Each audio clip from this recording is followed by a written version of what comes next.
भारतीय घटनेचे शिल्पकार परमपूज्य बोधिसत्व भारतरत्न डॉक्टर बाबासाहेब आंबेडकर यांच्याविषयी या सरांनी खूप छान अशी माहिती आपल्याला या व्हिडिओमध्ये दिलेली आहे। तरी हा व्हिडिओ तुम्ही बघावा व जास्तीत जास्त शेअर करण्याचा प्रयत्न करावा। खूप छान व्हिडिओ आहे आणि खूप छान माहिती डॉक्टर बाबासाहेब आंबेडकर यांच्याविषयी सरांनी दिलेली आहे। जय भीम। वर्गाच्या बाहेर बसून शिकलेला एक विद्यार्थी आपल्या वयाच्या 22व्या वर्षी अमेरिकेतील कोलंबिया विद्यापीठात ऍडमिशन मिळवतो। त्यांना साथ मिळते ती महाराजा सयाजीराव गायकवाड यांची।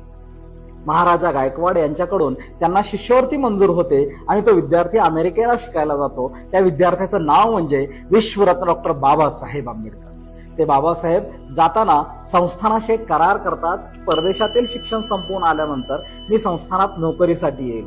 ते बाबासाहेब भारतात आल्यानंतर नोकरीसाठी बडोद्याला जातात, परंतु बडोद्यामध्ये गेल्यानंतर जातीवादाचे जे अनुभव त्यांना आले, जातीवादाने त्यांचा जो छळ केला, तो छळ बाबासाहेबांनी जो लिहिलाय तो वाचतानाही अंगावर अक्षरशः काटा येतो।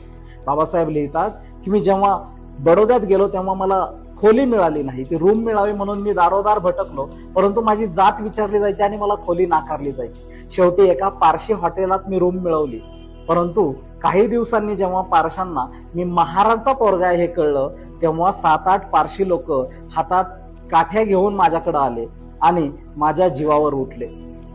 खूप भयानक प्रसंग घडला, त्यातून कसाबसा जीव वाचून बाबासाहेब तेथून बाहेर पडले। परंतु त्या अनुभवाने बाबासाहेबांच्या मनामध्ये एक वादळ उठवलं होतं जातीयवादाच्या विरोधातलं, आणि बाबासाहेबांना खऱ्या अर्थानं वाटत होतं की माझा समाज तर या व्यवस्थेत कसा जगतो। बाबासाहेबांनी त्याच दिवशी मनामध्ये संकल्प केला की मी या साऱ्या समाजाला या जातीयवादाच्या दलदलीतून बाहेर काढीन, आणि तो संकल्प केलेला दिवस होता 23 सप्टेंबर 1917। माझ्या बांधवांनो, बाबासाहेबांच्या कोट्यवधी अनुयायांच्या वतीनं बडोदा येथे हा दिवस संकल्प दिन म्हणून साजरा केला जातो। तुम्हीही या भागात कुठे जवळपास असाल तर या संकल्प दिवशी बाबासाहेबांना आणि महाराजा सयाजीराव गायकवाड यांना वंदन करण्यासाठी मोठ्या संख्येने उपस्थित राहा। जय भीम, जय संविधान।